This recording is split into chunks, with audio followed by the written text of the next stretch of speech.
So bags are the things that sell the best for me. Tote bags, project bags, jewelry pouches, etc. There is a Christine's Home Affairs bag pattern that I've wanted to try.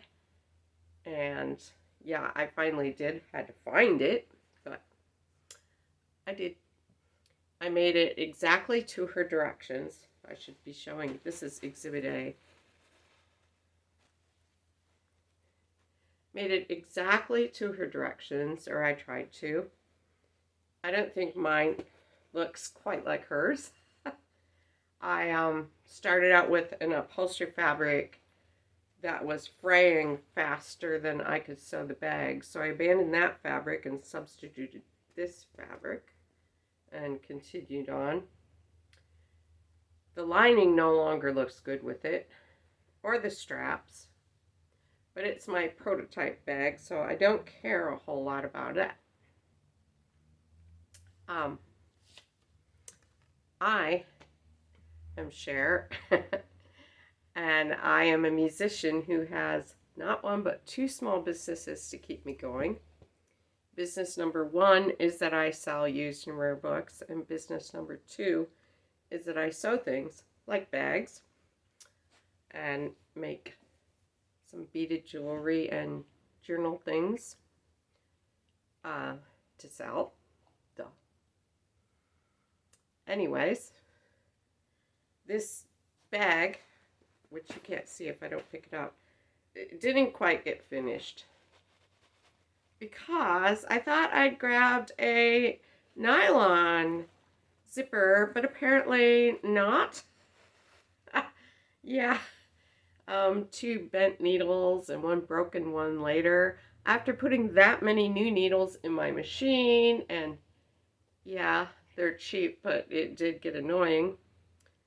Then I couldn't find the tiny screwdriver to take off the plate that's under the needle, and find the broken part of the last needle. I had brought it downstairs to take apart the downstairs sewing machine. I know I have more somewhere, but boy, I couldn't find it. Anyhow, the frustration level hit 10, and I knew I wasn't going to love this particular bag. So one corner is left unsewn, which I won't show you. I'll just show you this side. This side's done. It's a soft bag, so I have it stuffed with tissue paper. But it's enough to decide where I want to go with it. It's nearly purse-sized. I mean, you could use it as a purse. I don't know if anyone would, but you could. With different handles on it, it would look, I think, really nice. And it would be easy to put tabs right here on both ends, tabs with rings, so you could hook on an adjustable shoulder strap. Plus it really needs pockets, lots of pockets, at least two, one on the outside, one on the inside, although, well, never mind. I don't really like, I keep putting it down and then picking it back up. I don't really like the way the straps are attached, that they're just like floating in the middle of the bag. It wouldn't be so bad if these straps blended better instead of like bright white.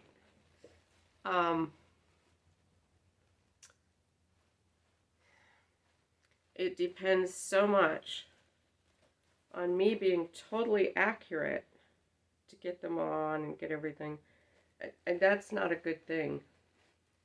It would have been way better if I hadn't used the white webbing, but I already had the webbing picked out for the other bag.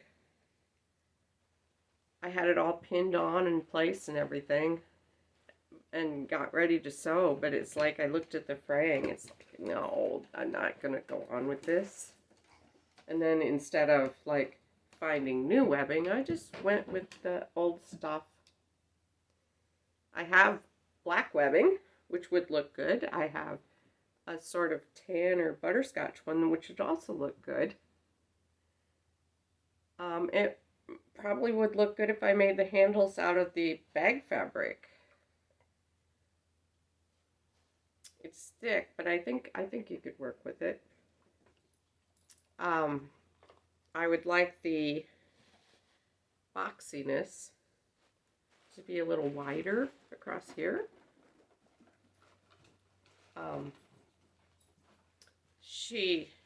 Christine, she's cut 1 3/4 inch squares from the corners, which makes across here it's 4.5. Ooh, there's a thread. 4.5 inches. I would like it a little deeper, which would not be a problem. Right now it's sort of lunchbox shaped, I think. I don't even know. There's more threads. I don't even know if kids carry lunchboxes anymore. When I was a kid, and I'm dating myself, duh, buying a new lunchbox for the school year was a big thing. You know, your favorite TV show or cartoon or whatever. My sister had one that was like red plaid, like a tartan. And for some reason, I was so jealous of hers. My sister had better taste than me. Anyways, when I had kids, they used brown paper bags when they took their lunches, which was very rarely. And they didn't want to mess around remembering to bring a lunchbox home. Anyways, I just want it a little squarer. If the straps extended farther down, maybe it would look better. And I could put pockets between them. My tried and true tote bag, Exhibit 2. Tote bag. See, this has straps that go down, and the pockets are here, fastened behind the straps. It's really easy to get these on because you center this and you center this panel. But you see, this was made of 1 piece. This is made of 3. It's got a bottom and 2 sides. I don't know if that would work. The tote bag is way easier to do. Yeah, I might be able to get that up there if I like reach. Anyways, so I've decided to make the bag a couple ways. Or I could. And not with metal zippers. It was horrible. Little did I know. Anyways, I'm going to make them in a couple different ways and then take them to a couple markets and see how people respond, which they like the best. Or if they like different ones. I don't know. For starters, my prototype would look way better if I hadn't used those white straps. And I haven't even shown you the clashing lining. You can just picture it. The funny thing is that it was the handles that appealed to me in the original design, and they're the thing I'm the most unhappy with. The handles seem to indicate a whole new use for a plain old box bag. A new personality, as it were. But the webbing is too white, and I think too wide. And Christine might just be a better sewer than me. Maybe. I know that Christine has made even larger boxy bags, like an overnight bag size, which might be cool. But we're going to finish this one first. It would need more fabric, obviously. And it would take up more space storing it and displaying it, hauling it around to shows. Although you could pack other stuff in it. Would it sell? Yeah, I never know if things are going to sell. Some things I think are surefire sellers sometimes don't sell at all. And sometimes I'm ready to give up on something because it doesn't sell, and then all of a sudden, it does. Excuse me, page turning, pages stuck together. For me, upholstery fabric sells way better than anything else.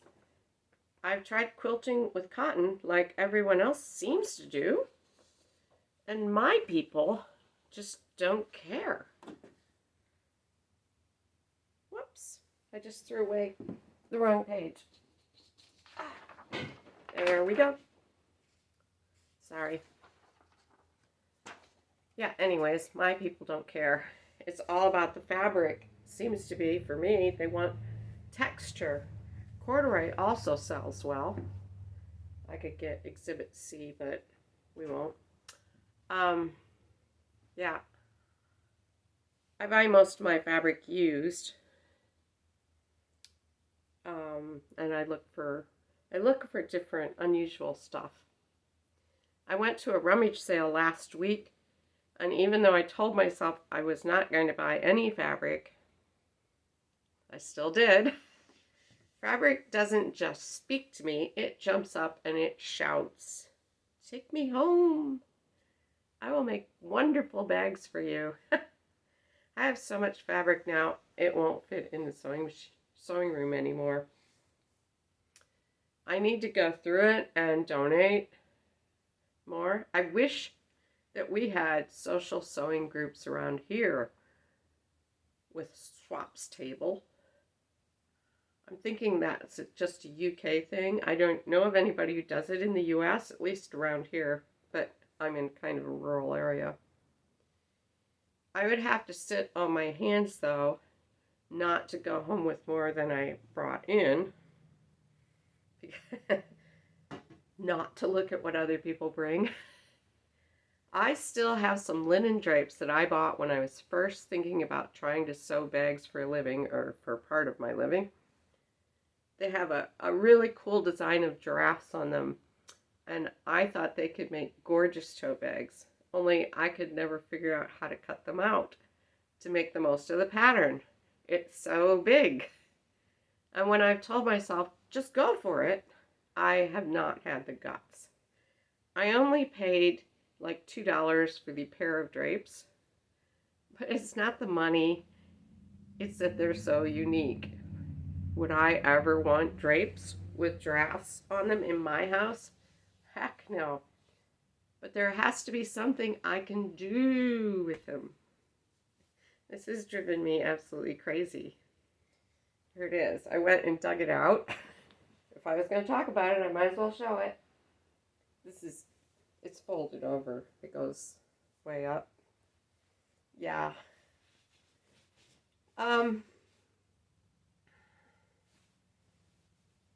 Yes. I dug it out from the bottom of a fabric mountain upstairs. Knew right where it was, on the bottom. All I can think of is it would make a really great skirt. Would I wear a skirt with giraffes on it? Would it even wash because the giraffes are flocked? It would be cool, though, if I could get myself to actually wear it. I mean, out of the house, in public, where people would actually see it. When I was young, I wanted to be the kind of person who wore tons of jewelry and the big hoop earrings and dye my hair all sorts of cool colors. And yeah, look at me, jeans and t-shirts. I don't even feel comfortable in lipstick. Anyhow, that's neither here nor there. It's off topic. There must be something cool to do with these giraffes that doesn't involve me having to walk out my door enveloped in them.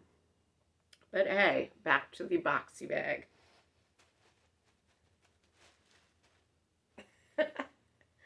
My next move is I'm going to make this bag again with this same fabric, but a better lining and not white.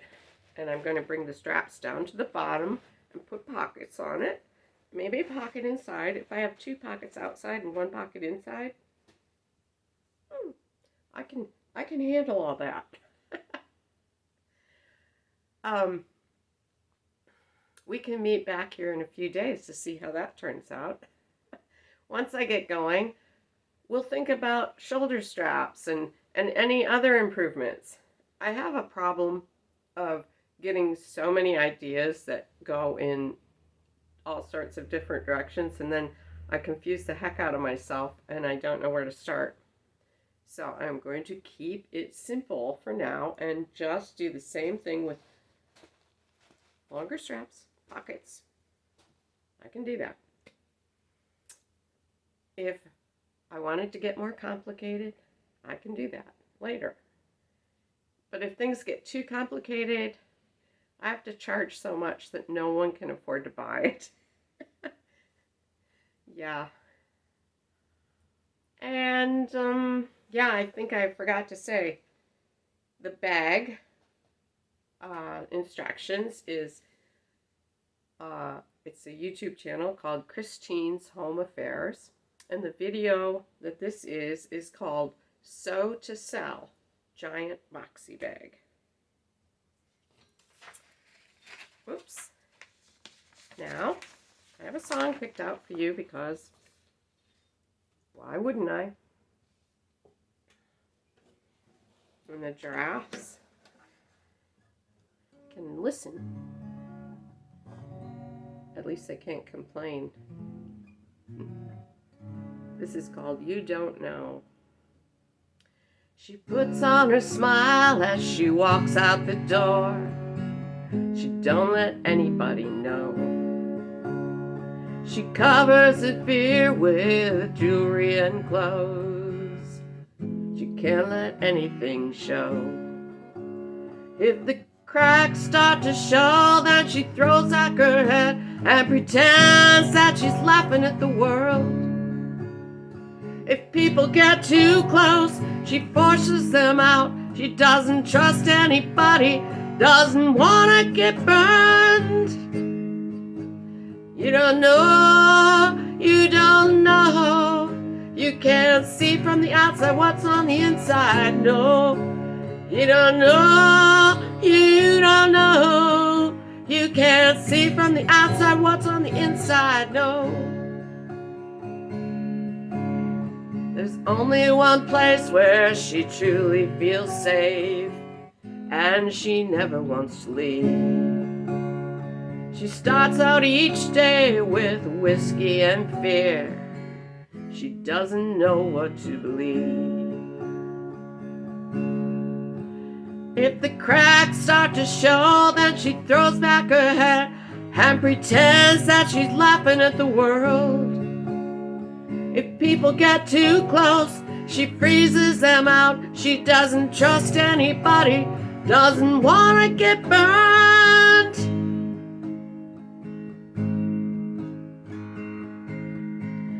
She don't know, you don't know. You can't see from the outside what's on the inside, no. You don't know, you don't know. You can't see from the outside what's on the inside, no. When she's out in the world, she can't let anyone know. It's like she goes out in disguise. She's dressed up like a person who's happy and safe, but no one can see what's inside.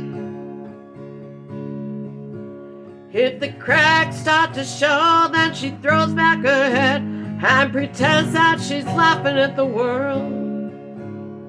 If people get too close, she freezes them out. She doesn't trust anybody, doesn't want to get burned. You don't know, you don't know. Can't see from the outside what's on the inside, no. You don't know, you don't know. Can't see from the outside what's on the inside, no. Thank you.